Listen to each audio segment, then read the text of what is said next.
nahise ndiruka mvuye mu barara niho nabarizwaga. Inshuti bakunzi ba Maximed TV, twizere ko mumeze neza cyane kandi muguwe neza. Amahoro y'Imana akomeze kubana namwe aho muri ku migabane itandukanye ndetse n'abari hano ku mugabane wa Afrika. Twizere ko muguwe neza cyane kandi mukomeje gukunda ijambo ry'Imana uko ibihe bihaye ibindi. Twakiriye rero uyu mukozi w'Imana Prophète Eric, niryo zina muziho, wenda ratwibwira mu mazina arambuye. Nagiye mubona mu bitaramo ndetse no mu biterane bitandukanye nkuko namwe wenda bamwe muri mwe mushobora kuba mumuzi. Yagiye akora ivugabutumwa mu bihugu bitandukanye, cyane yageze mu gihugu cy'Ubugande. Akunda kubwiriza cyane kuri za WhatsApp, abantu ngira ngo niyatangira kuvuga ijwi rye murasanga murizi, aho inyigisho ze zigenda zihererekanywa kuri za WhatsApp. Tubahaye ikaze Eric. Murakoze cyane, turabyishimiye kubw'ikaze muduhaye nkuko abivuze. Nitwa Imana Eric. Imana ibaho umugisha mu izina rya Yesu kubwo kutuhamagara kugira ngo dukorane ikiganiro. Ngira ngo wenda mwatangira munasenga kubw'iki kiganiro tugiyemo. Ugize neza cyane, reka dusenga Imana. Mana, turagushimiye mu izina rya Yesu. Tugushimiye uyu mwanya mwiza uduhaye wo kugira ngo tuganire n'abantu batari bakeya bazakurikirana iki kiganiro. Reka umugisha ikiganiro tugiye gutambutsa mu izina rya Yesu Kristo. Amen. Amen. Murakoze cyane. Hari titre ufite cyangwa se uburyo mu biterane amafishe njya mbonaho banditseho ngo Prophète Eric, uri umuhanuzi? Ndi umuhanuzi. Imana yarampamagaye kugira ngo mpanurire amahanga. Nitwa Prophète Hakizimana Eric. Yaguhamagaye ryari? Hanyuma nahamagawe 2007 mvuye mu barara niho nabarizwaga. Nakoraga akazi gakomeye cyane, wenda dushobora kuzagarukaho tugakora n'ibindi biganiro tukabwira abantu kugira neza kw'Imana. Ubuhamya bwawe tuzabugarukaho. Hari ahantu nigeze kumva ubutanga, n'ubuhamya bukomeye cyane. Wagiye ubwumva? Nabwumviseho rwose bw'ibyaberaga mu mujyi. Tuzabugarukaho, ariko uyu mwaka ndagira ngo dutangirane n'icyo Imana yagushyize ku mutima, wenda cyo kugira ngo ubwire abanyarwanda, ubwire isi yose muri rusange, n'icyo Imana iri kuvuga kuri uyu mwaka wa 2021. By'umwihariko tutaragera ku cy'Imana iri kuvuga kuri uyu mwaka, turashimira Imana ko ari nziza. Imana yabanye natwe 2020, ngira ngo itarabaye nziza ku buzima bwa benshi, ndetse uko twari tuyitegereje siko twayibonye, ariko twagiye tubona ukuboko kw'Imana. Ndabyibuka yuko COVID iteramo, hari ikiganiro nigeze gukorana n'umunyamakuru ambaza mbese ko insengero zifunze, bakozi b'Imana muzabaho mute, bizagenda gute? Nagerageje kumubwira yuko insengero zidafunze zifunguye, ahubwo habayeho gufunga ihuriro ry'abantu benshi mu buryo bugendanye no kwirinda. Insengero zifunguye navugaga n'izihe? Kristo yasobanuye ku rusengero, agaragaza ko urusengero ari umutima w'umuntu. Bivuze ngo rero tugarutse kuri icyo ngicyo Imana iri kuvuga kuri uyu mwaka, Imana jewe ndimo senga yampaye message irambwira ngo uyu mwaka ni umwaka wo kugendana n'Imana ku bantu bazaba hafi yayo. Bivuze ngo kugendana n'Imana, iyo wagendanye n'Imana ntacyo wayiburana. Igihe kimwe yigeze kubwira Kuro, iramubwira ngo nzakugenda imbere ndinganiza hataringaniye, nzacagagura ibihindizo by'ibyuma, inzugi z'imiringa nzazimenamo kabiri. Bivuze ngo izo ni inyungu zo kugendana n'Imana.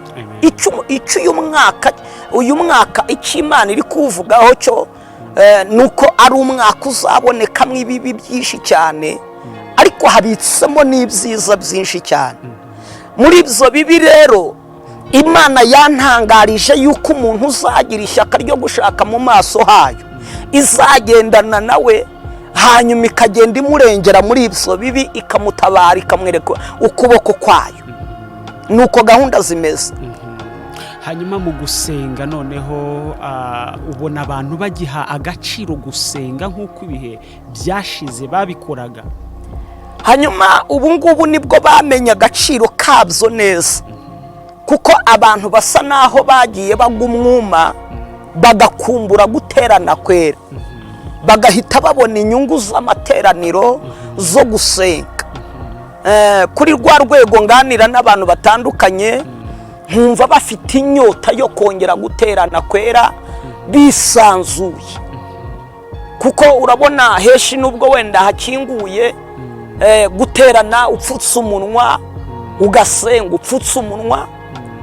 Cya gisirimba twagiraga, urabizi ukuntu twajyaga dusirimba umwuka akamanuka, ntabwo abantu bagisirimba ngo bisanzure mu rwego rwo kwirinda icyorezo. Ariko ibi ngibi ni iby'akanya gatoya, ntangariza abantu yuko ari igihe gitoya Imana ikongera ikadusubiza muri sisiteme, tugahimbaza, tugasirimba, abantu bakuzura umwuka wera. Bivuze ngo rero iyo nganiriye n'abantu batandukanye, mba numva abantu bafite inyota yo gusenga Imana. Hanyuma mu biterane wakundaga kugaragara usengera abantu bagakira indwara, amavuta yo gukiza indwara yatangiye kukuzaho gute? Amavuta yo gukira indwara yatangiye kunzaho, ndabyibuka muri za 2011 turi hariya ku Muhima mu cyumba twagiraga cyo kuwa mbere, nibwo amavuta yo gusengera abantu bagakira yatangiye kunzaho. Ndabyibuka haje umudamu ubu ngubu asigaye aririmba muri korali y'ababyeyi ku Muhima. Cyo genda byibuka yazanye umwana w'imyaka igera muri 8 gucyo, afite ikibazo, yarahinamiranye amaguru ngo baramuroze. Icyo gihe ageze ku Muhima, ndabyibuka yaraje, bari bamubwiye ngo jyana uyu mwana ku Muhima, hariyo abakozi b'Imana baramusengera arakira. Yaraje ansanga ku muryango arambaza ati se hano ko bambwiye ko musengera abantu bagakira, ninde ubasengera? Ni wowe? Ariko mpita mbibona yuko bashobora kuba bamurangiye umwe mu bakozi b'Imana bari bahari muri icyo gihe witwaga Selemani. Yasengeraga abantu cyane bagakira. Ubu yanabaye pastor. Basigaye ari pastori. Ndamwemera cyane, uriya ni dadi wanjye. Ni ukuvuga ngo icyo gihe ndabyibuka twaranabanaga. Noneho mpita ntekereza yuko ari waje kureba. Ndavuga nuko biri kose uyu mubyeyi nubwo atazi umuntu aje kureba ngo asengere umwana we, ariko nanjye hari ikintu ngomba kumenya muri njyewe. Imana ya Selemani ntabwo ari mukuru w'iyanjye, ntabwo ari mukuru w'iyanjye, ni imwe. Bivuze ngo mpita niyubaka mu mavuta, nzamuka mu kwizera. Ndabyibuka umubyeyi naramubwiye nitumuka, zana umwana wawe hariya gatoya musengere.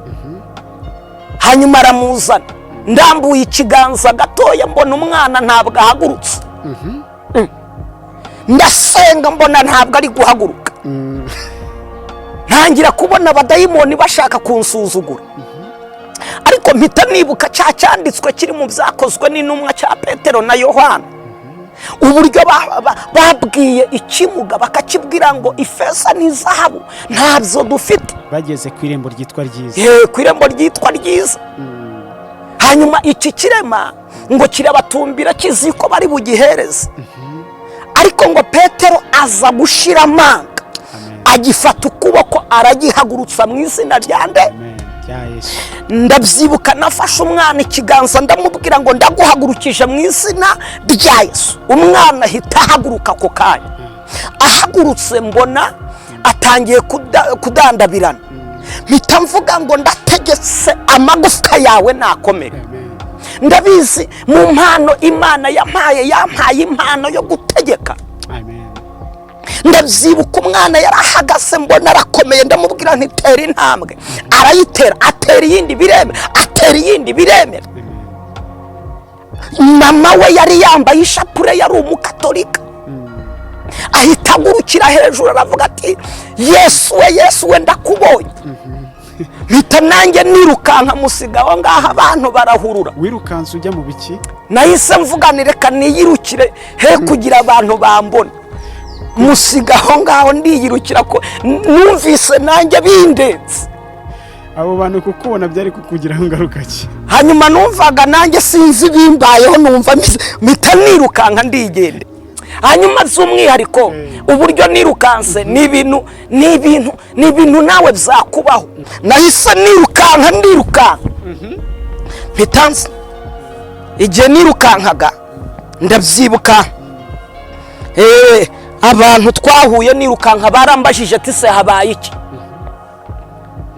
Nababwira nti mwebwe ibintu bibaye ni ibintu bikomeye cyane, Yesu akoze igitangaza. Ndabyibuka ibyo byarabaye, Imana ikomeza kubana nanjye kuko icyo gihe nakundaga gusenga, ngira ngo urabizi urabyibuka. Ndabyibuka icyo gihe ibiryo byanjye icyo gihe nakundaga gusenga kandi na n'ubu ngubu ntago byagabanutse ahubwo byarushijeho kuko ndimo ndiyubaka cyane kugira ngo nkore ibintu bikomeye Imana yambwiye. Amen. Wari urimo mbaza ati se amavuta aracyakuri? Amavuta aracyahari. Abantu batandukanye aka kanya bafite ubuhamya hirya no hino, yaba muri iki gihugu yaba no mu gihugu cy'Ikampala. Ngira ngo urabizi ko nagiye gutangiza y'umurimo. Imana rero iri gukora ibintu bikomeye. Hanyuma hari ukuntu ubona abantu benshi baba ari abanyamasengesho akavuga ati Imana yampaye impano yo gukiza indwara, Imana yampaye impano runaka. Ese ni ryari none umuntu atangira gukorera mu mpano runaka? Igihe umuntu atangira gukorera mu mpano runaka ni ukuvuga ngo ubundi uburyo bw'impano, iyo umuntu Imana imuhamagaye ikamuha impano, iyo mpano biba bisaba kugira ngo habeho kurerwa. Ari nacyo kintu tugira ngo tubwire abantu badukurikiranye, impano ni byiza yuko uyibona ariko ikagira abantu bayirera. Impano igakura kugira ngo igire imbaraga, kuko buriya uzabyitegereze Bibiliya igaragaza ba Elisa yabanye na Eliya. Bivuze ngo Eliya yari umubyeyi we wo mu mwuka. Ari nacyo kibazo tugira muri iyi minsi cy'abantu batandukanye, ugasanga umuntu nta mubyeyi wo mu mwuka agira urera impano zimurimo, ameze nk'imbobo iri aho ngaho. Bivuze ngo rero ngo hari imbobo zo mu mwuka. Hari abantu b'imbobo mu mwuka, baba bameze nk'imbobo mu mwuka batagira ababyeyi. Abo baba barabyawe nande? Hanyuma ni ukuvuga ngo barahaguruka bakibyara bakagenda. Baba barabyawe ariko noneho ugasanga bataye ababyeyi. Bataye ababyeyi, ntibashaka kuba hafi y'ababyeyi. Mbese ntafite umubyeyi umukurikirana, umuntu umurera mu mwuka. Ni ukuvuga ngo nibyo nari ndimo nk'uhaho urugero. Elisa yari afite umubyeyi wo mu mwuka witwa Eliya. Igihe yabonaga impano z'Imana, Samweli bari bafite Eli. Samweli urabyibuka yuko yari afite Eli. Uribuka yuko agitangira kumva ijwi ry'Imana yabyitirannyaga n'irya Eli, akajya kwitaba Eli akavuga ati ndakwitabye mubyeyi. Yagera yakamubwira ati singuhamagaye subira kuryama. Yagera mu buriri akumva ijwi nanone riragarutse. Hanyuma akongera akagaruka ati ndakwitabye. Ariko Eli nk'umutambyi cyangwa se nk'umuhanuzi mukuru ahita atekereza, aravuga ati uyu mwana ashobora kuba ari kumva ijwi ry'Imana akagira ngo ni iryanjye. Bisobanuye ko ijwi ry'Imana hari igihe risona nk'ijwi ry'umuntu. Hari igihe risona nk'ijwi ry'umuntu kubera ko utarakura mu mwuka ngo uhishurirwe ijwi uvugana naryo iryo ari ryo. Hanyuma ni ukuvuga ngo hanyuma izo mbobo zo mu mwuka muri uyu mwaka wa 2021 niki Imana izivugaho cyangwa urizivugaho? Hanyuma izo mbobo mu buryo bw'umwuka icyo Imana izivugaho nta kindi nuko zigomba gusenga zigashaka ababyeyi zigashaka ababyeyi bazirera nizireke kuba abamarine urumva ni ukuva mu bumarine kuko ubu ngubu bwo zabaye nyinshi kubera icyorezo bwo zabaye nyinshi. Iki cyorezo cya covid cyatumye habaho imbobo zo mu mwuka nyinshi. Iki cyorezo cyatumye habaho imbobo zo mu mwuka nyinshi kuko ni ukuvuga ngo ubu ngubu ntabwo abantu bakita ku bashumba bagikurikirana abashumba babo bakimenya ababyeyi babo mu rwego rw'uko tuvuge nimba umwana wawe amaze ukwezi kumwe amaze amezi 2 mutavugana ugerageza wenda kumuvugisha ntibikunde akagukwepa ni ikibazo ariko nanone uzasanga nabwo hari ababyeyi bagenda batakaza abana babo bagatuma nabwo kandi baba imbobo bitari bikwiriye. Cyo nacyo ntitwagenda tutakivuzeho cy'abantu b'ababyeyi batita ku bana babo mu buryo bw'umwuka. Abo babyeyi wabaha ubutumwa none ahangaha? Abo babyeyi twabaha ubutumwa tubabwira yuko bakwiriye kugerageza bakajya bita ku bana babo mu buryo bw'umwuka kuko ni ukuvuga ngo umwana iyo umubyaye umwana akeneye keya z'umubyeyi, akeneye kurerwa. Mu kurerwa akeneye ijambo ry'Imana, akeneye impuguro, akeneye n'amasengesho yawe nk'umubyeyi, akeneye n'amasengesho yawe nk'umubyeyi. Tugana ku musozo noneho turagira ngo usengere abantu bari bakurikiye iki kiganiro ariko cyane bafite ikibazo cy'uburwayi runaka bubugarije, abakurikiye inyigisho bari kwa muganga, reka wenda bafate kuri telefone cyangwa se kumwe mu bivuga cyangwa se bahagara muri pozisiyo runaka ariko bakurikirira isengesho ugiye gusenga. Hanyuma iri sengesho ngiye gusenga nanabasengera, birashoboka yuko urwaye, birashoboka yuko ufite icyifuzo runaka, birashoboka yuko ufite intambara zitandukanye wowe unkurikiranye, njuri kuganira nawe mbonye ukuboko kw'Imana mu buryo bukomeye. Tuzagaruka wenda tuvuga n'ibindi bintu bitandukanye Imana yagiye ikora, ariko by'umwihariko mu nyemerere mu isengesho dusengere mu ijambo kuko byose tubikesheje ijambo. Ijambo niryo rikubiyemo ibintu byose. Hanyuma reka dusengere mu ijambo riri hano mu butumwa bwiza uko bwanditswe na Matayo.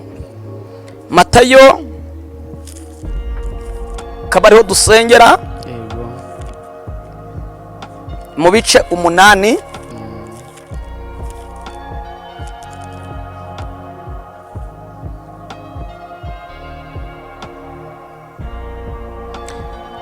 Umurongo wa 28, gice cya 8 umurongo wa 28. Hari ijambo rivuze ngo amaze gufata hakurya mu gihugu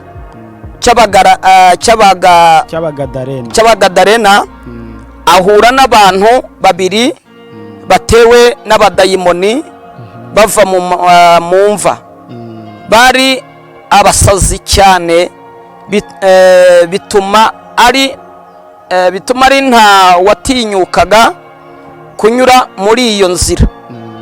Barataka cyane bati duhuriye he mwana w'Imana? Mbese uje hano kutwica urupfu n'agashinyaguro igihe cyacu kitaragera? Hirya yabo hari umugana w'ingurube nyinshi zirisha. Abadayimoni bazibonye baramwinginga bati ntutwirukana utwohereze muri uriya mugana w'ingurube. Arabasubiza ati nimugende. Bavamo baragenda bajya muri izo ngurube. Umugana wose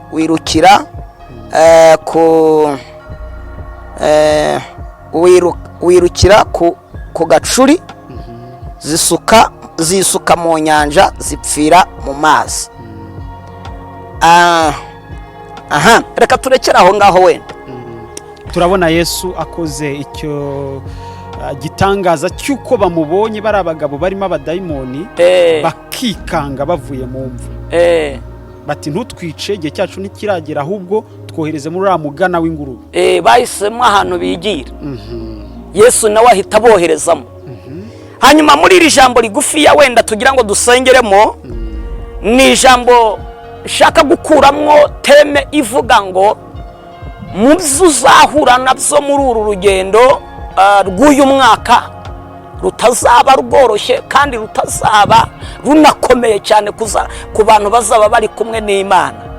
Ngira ngo nkuko twatangiye mbabwira kuri message y'uyu mwaka, nababwiye ngo umuntu uzagendana n'Imana azaba afite amahirwe. Iki cyari igihe Yesu yari ari kumwe n'abigishwa be bagenda, ariko igihe bagendaga ngo bahura n'abantu b'abasazi. Bibiliya iratubwiye ngo mu nzira bacagamo nta wapfaga kuhaca kubera abo basazi. Wayikurikiranye neza? Nayikurikiye inkuru.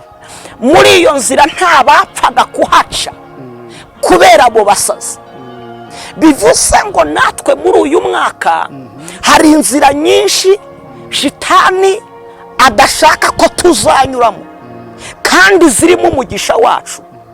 Abacuruzi bankurikiranye, hari inzira nyinshi shitani adashaka ko muzacamo, ngo uce mu nzira ijya Dubai ujye kurangura Dubai nk'abandi. Wowe unkurikiranye wiga, hari inzira shitani adashaka kucamo, ngo uzamuke ujye kaminuza, uzamuke ujye university, uzamuke ujye Harvard nk'abandi. Ariko ndagira ngo nkubwire ngo Imana igukurira dayimoni mu nzira. Imana igukurira dayimoni mu nzira. Imana ikureho dayimoni mu nzira y'ubucuruzi bwawe. Wa mubyeyi w'Imana ikureho dayimoni y'uburwayi mu bana bawe. Muri uyu mwaka Imana izakurinda inzira ijya mu bitaro. Muri uyu mwaka Imana igukurireho dayimoni yari igutegeye ku rubyaro. Muri uyu mwaka Imana igukurireho dayimoni yari igutegeye muri business. Muri uyu mwaka Imana igukurireho dayimoni yari igutegeye ku mugabo wawe. Mu izina rya Yesu Kristo, mu nzira Imana uyu mwaka igukurireho dayimoni. Muntu witwa hano Imana yamukuriyeho dayimoni kuri peni na y'amagambo. Imuha urubyaro nawe ashima Imana. Turangiza dusoza, Imana ibaha umugisha. Tugiye gusenga, hanyuma wowe unkurikiranye wizerere muri iri jambo, kandi ikindi wumve ko muri uyu mwaka hari dayimoni Imana ije kugukurira mu nzira, nimba wizeye ko Imana igendana nawe. Kadusenge. Data, turagushimiye mu izina rya Yesu, tugushimiye uyu mwanya mwiza uduhaye wo kuganira n'abantu batari bakeya bagiye kudukurikirana.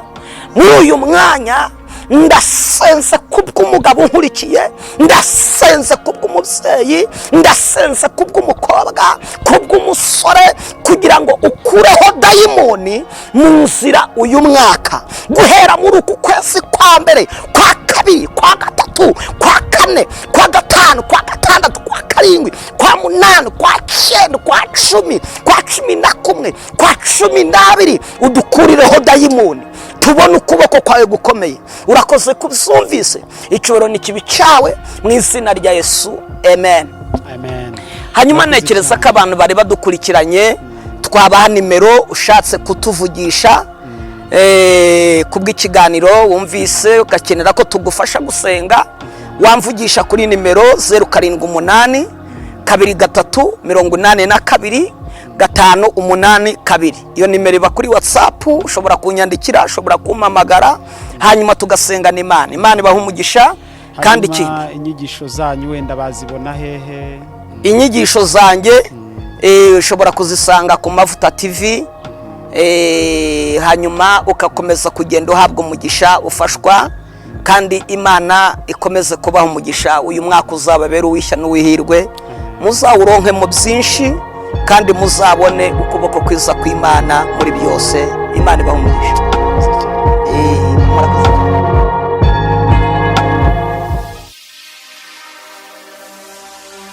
This is Maximed TV. This is Maximed. Maximed, link up with the world.